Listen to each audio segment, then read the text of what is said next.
Let's talk a little bit about the social implications of video games because I think, as you said, alluded to before, when the internet really propelled online gaming, social interactions completely changed, right? When it came to into video games, you could make friends, you could make enemies, you could even get married sometimes. What do you think are the Right. benefits of these interactions, or do you think there is benefits in these interactions? Yeah, I definitely think there are. And I lived through that transition, when I was playing the original Doom and the original StarCraft with my friends via, serial connections on our computers. And then I remember the first time I encountered like another human player in an online match of Quake, where I was just kind of amazed, like, wow, all of these other opponents are humans. Like they're people somewhere in the world that I'm playing against. And they're way better than I am. Was the other realization that I had at the time. MMOs, come through like EverQuest and World of Warcraft and so forth. Have talked to a lot of people who have formed meaningful relationships with guildmates and friends that they've met online. I've done the same. Hmm. There's people in online communities tangential to gaming. Like you could be Reddit, it could be some message boards and chat rooms and Discord channels. Do you think that there's a difference between developing these relationships online and developing the relationships on real life?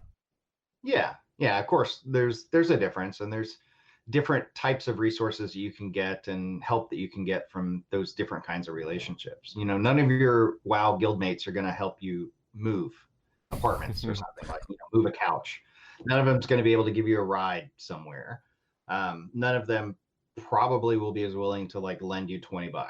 I guess with like Venmo or they could PayPal it to you or whatever, but people that and can meet face to face have different benefits than people that you only know virtually. Hmm. um, on the flip side, I think there's some research that's shown that people who only interact virtually, or like sort of, they call it technology mediated, meaning like there's some sort of technology between you and the person, like that with those people, you're maybe more willing to disclose like personal information because you sort of have a safety valve or an out. Like you can Mm. control, like, oh, if they react poorly to this revelation or this thing that I've shared with them, then I can I can kind of easily control Yeah. how much I have to interact with that person. I could cut them out entirely. I could take a break. I could, so there's a different quality of those kinds of relationships, but sometimes it breaks well, where the person is very supportive and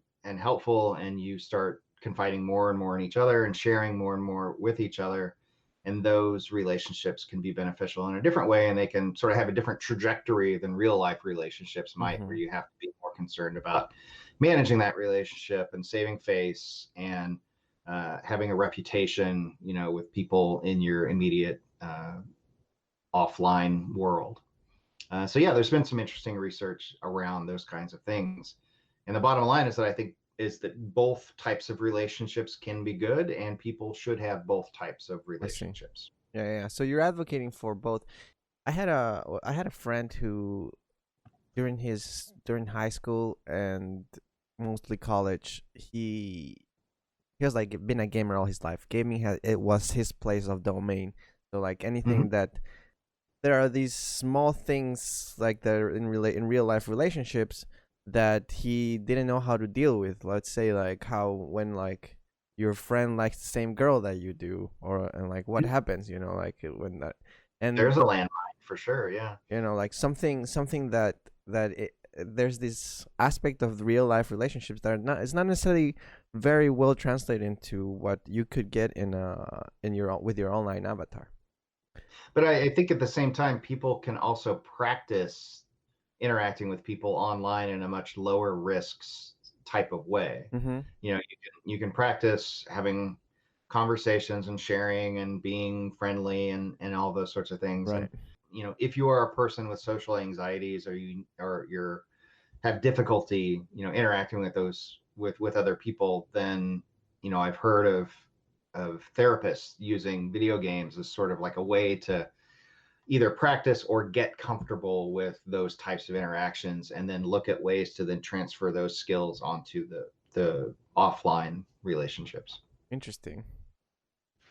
The fact that games have now become a medium for storytelling, and within that storytelling, I don't think there's any other medium out there that really puts you in the shoes of the character, right? When you're immersed in this character, you're going through, an adventure that is heroic, and there's challenges, there's trials, there's tribulations, there's things that you have to overcome. And in some way, this has also benefited us emotionally, developing emotionally. Do you think playing Zelda can actually make us develop emotionally? That's an interesting question. I think that we can certainly experience emotions, and we can vicariously experience emotions, and we can work on empathy, understanding the emotions that other people are experiencing, other characters. I'm not really aware of any research that around like building something like empathy or emotional intelligence skills Mm-hmm. that you would then take into the real world. I think that would make a great hypothesis and a great line of study, and maybe somebody's actually already done it. But I would predict that yeah, that games like other media, like books, like movies, can elicit the same emotions and have the same emotional depth.